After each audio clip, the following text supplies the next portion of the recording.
Salve a luz divina que sustenta a criação. Hoje o entendimento se volta para um tema muito importante dentro da visão espiritualista e também presente em muitas reflexões da Umbanda: o fluido cósmico universal, os fluidos de pensamento, as formas pensamento, os miasmas e as chamadas larvas astrais. Tudo isso diz respeito à maneira como a vida invisível interage com a mente, com as emoções, com o perispírito e com o ambiente ao redor. Quando se compreende esse assunto com seriedade, cresce também a responsabilidade sobre aquilo que se pensa, se sente, se fala e se alimenta dentro da própria alma. O chamado fluido cósmico universal é entendido, nas correntes espiritualistas, como a matéria primitiva e sutil do universo. Não é matéria grosseira como aquela que os olhos físicos veem, mas uma substância extremamente delicada, base a partir da qual se organizam diferentes manifestações da energia e da própria matéria. É como um grande oceano invisível que preenche a criação e serve de meio para a ação dos espíritos. Assim como o corpo humano precisa da atmosfera para viver na Terra, o espírito atua, percebe e influencia através desse campo fluídico universal. Esse fluido não é morto, não é inerte. Ele responde à inteligência, à vontade e, sobretudo, à condição moral de quem o manipula ou irradia sobre ele.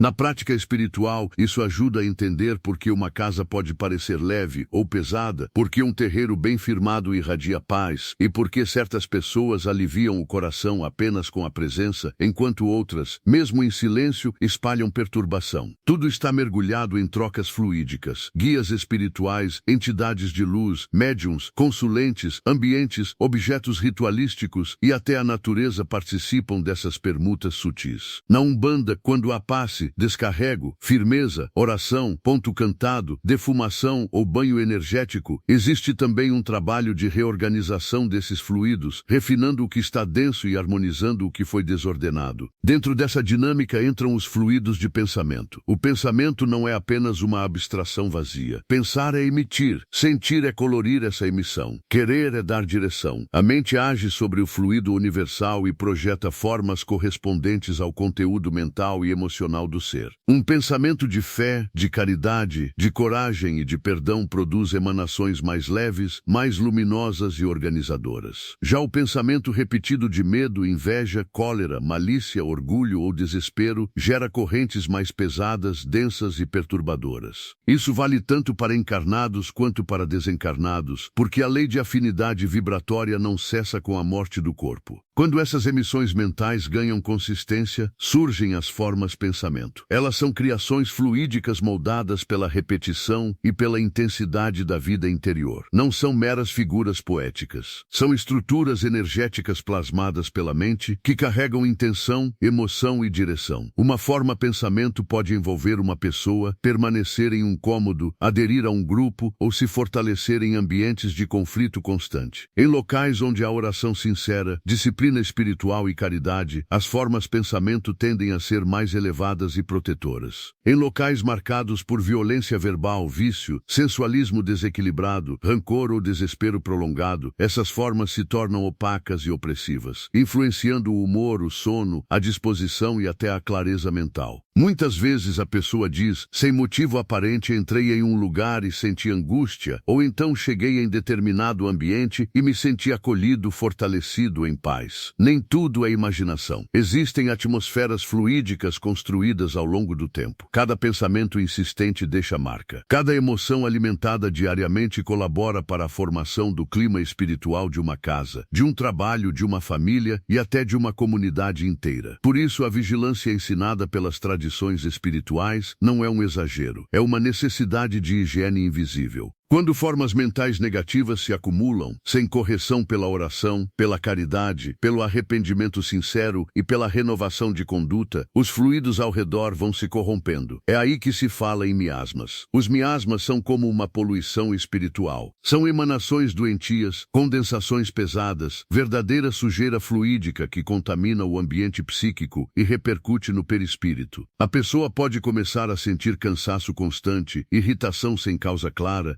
desânimo, confusão mental, pessimismo repetitivo, sensação de pressão no ambiente ou dificuldade de oração. Em certos casos, o local parece abafado espiritualmente, como se a alma tivesse dificuldade de respirar. É importante compreender que nem toda dificuldade emocional é, por si só, um problema espiritual, e nem todo problema espiritual dispensa cuidado material, psicológico ou médico. A sabedoria pede equilíbrio, mas dentro da leitura espiritual, os miasmas nascem e se fortalecem quando há persistência em padrões inferiores de pensamento e comportamento. Uma mente que se entrega continuamente ao ódio, ao vício, à maledicência, à autopiedade, ao desejo de vingança ou ao desregramento vai criando ao redor de si um campo favorável à densificação desses resíduos. E quanto mais tempo isso permanece sem tratamento, mais difícil se torna a restauração espontânea do equilíbrio. Em estados ainda mais graves, esses acúmulos podem servir de campo para a formação das larvas astrais. Em muitas correntes espiritualistas, as larvas astrais são descritas como criações parasitárias do astral inferior, alimentadas por energias desequilibradas e aderidas ao campo perispiritual da pessoa. A comparação mais comum é com micro-organismos do mundo físico. Assim como certos germes encontram terreno favorável em um organismo enfraquecido, essas formações encontram acesso onde há brechas morais, emocionais e vibratórias. Elas podem se fixar em zonas fragilizadas pelo abuso de substâncias, pela cólera habitual, pelos excessos sexuais desordenados, pela compulsão, pela vaidade doentia, pelo egoísmo ou por tristezas cultivadas sem reação de fé. Os efeitos podem começar de modo sutil: peso no corpo, sono agitado, dificuldade de concentração, recaída constante em pensamentos autodestrutivos, impulsos repetitivos, fraqueza para resistir a velhos hábitos e sensação de drenagem energética. Se nada é feito, pode haver agravamento do quadro espiritual, favorecendo obsessões mais profundas e repercussões duradouras na saúde integral do ser. Por isso, a tradição sempre insiste em vigilância, reforma íntima e busca de auxílio espiritual sério. Não basta querer tirar o mal sem parar de alimentá-lo. Todo tratamento verdadeiro exige cooperação da consciência.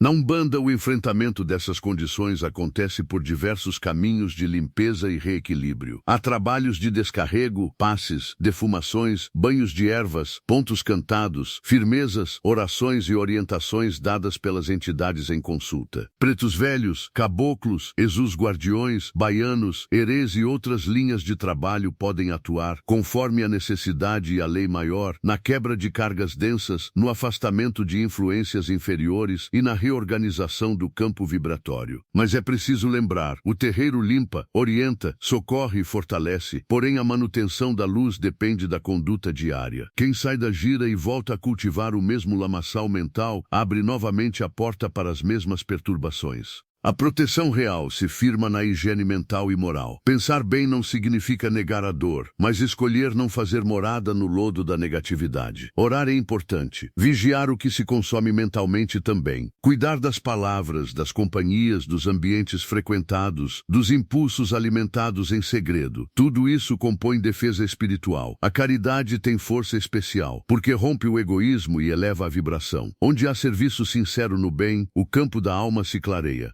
Onde há humildade, paciência, bondade, diligência, temperança e fé, o perispírito ganha resistência. Virtudes não são apenas qualidades morais abstratas, são forças de saneamento do ser. Também é valioso lembrar das virtudes que se opõem às inclinações que enfraquecem o campo espiritual. A humildade combate a vaidade, a bondade corrige a inveja, a paciência desarma a ira, a diligência vence a preguiça moral, a temperança controla os excessos, a caridade enfrenta a avareza e o endurecimento do coração, a castidade, entendida como retidão e equilíbrio das forças afetivas e sexuais, protege contra os desregramentos que tantas brechas abrem no corpo espiritual. Cada virtude praticada fecha portas para a sombra e abre caminhos para a luz. No fim, tudo retorna a uma lei simples e profunda. Cada criatura participa da construção do ambiente em que vive, encarnada ou desencarnada. O pensamento não passa em branco. A emoção repetida não se perde no vazio. O hábito moral cria campo, atrai companhia, molda destinos e repercute no corpo, na mente e no espírito. O fluido cósmico universal está por toda parte, recebendo e transmitindo